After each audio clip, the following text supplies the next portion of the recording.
Are you tired, exhausted from the noise, the division, the feeling that every conversation is a debate and every headline is a warning?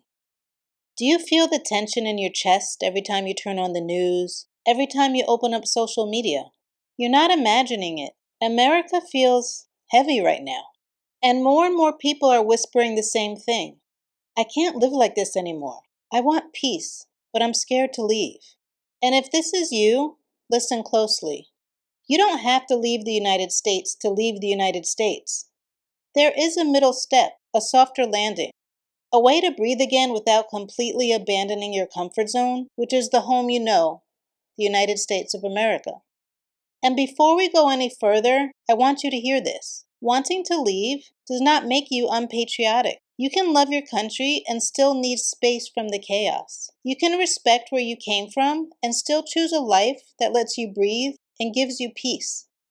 I'm going to show you a path that lets you escape the division and the feeling of being overwhelmed, while still keeping some of your U.S. ties. Places that are still in the United States, yet feel like a completely different world. And it's in a U.S. territory, America's quiet backyard, familiar, yet worlds apart. So today, we're going to talk about some of the pros and cons of 3 of them. And we're starting with Puerto Rico. Hello, my name is Aisha. I travel the world with cerebral palsy, sharing the real side of expat life, honest travel tips, and my journey towards multiple citizenships. At 46, I left my career as a utility director and moved to Panama. 31 countries and counting, I'm proving life abroad has no limits.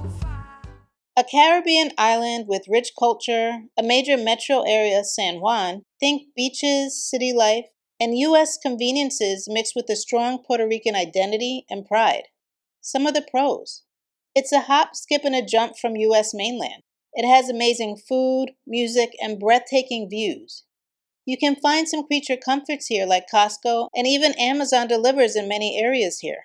Housing can be cheaper than many U.S. cities, especially outside of San Juan. Although it's Spanish speaking, you can find some people who speak English, but I would try to learn some Spanish. Cons. It's in the hurricane belt. It has power vulnerabilities and has periodic outages in some areas. Some imported goods and groceries can be pricey. And specialist medical care is often concentrated in San Juan. Quick bottom line. Puerto Rico is good if you want island life with some mainland conveniences. Just plan for storms and some infrastructure issues. Up next are the U.S. Virgin Islands, St. Croix, St. Thomas, and St. John. They are smaller islands known for world-class beaches, snorkeling, diving, and quieter nature-first lifestyles, popular with leisure and seasonal tourism.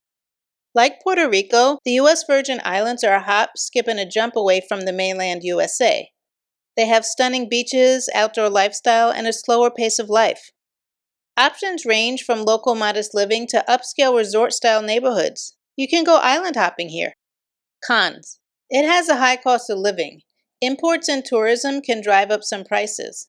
It's in the hurricane belt and is subject to storms which can interrupt services.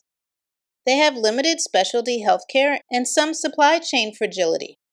Quick bottom line. The U.S. Virgin Islands are ideal for people prioritizing nature and slow living who can budget for higher everyday costs. A Western Pacific island with distinct Chamorro culture, the original people here. The overall culture blends their customs with influences from the USA, Spain, and Japan. It has a very remote, faraway feel while remaining under U.S. sovereignty. Some of the pros. It has a strong island community and distinctly Pacific culture. It feels extremely remote without immigration and visa hassles. Cons. You'll have higher prices for groceries, fuel, and shipping due to its remoteness. It can be subject to typhoons.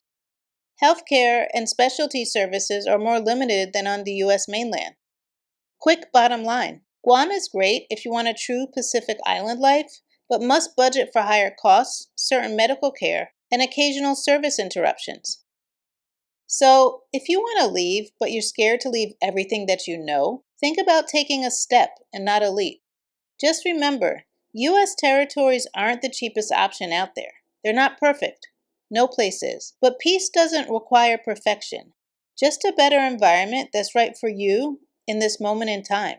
If this resonated with you, comment below. Have you ever considered living in a U.S. territory or in another country? If you enjoyed this video, watch this one up next. And remember, the world is yours. You just have to find your place in it.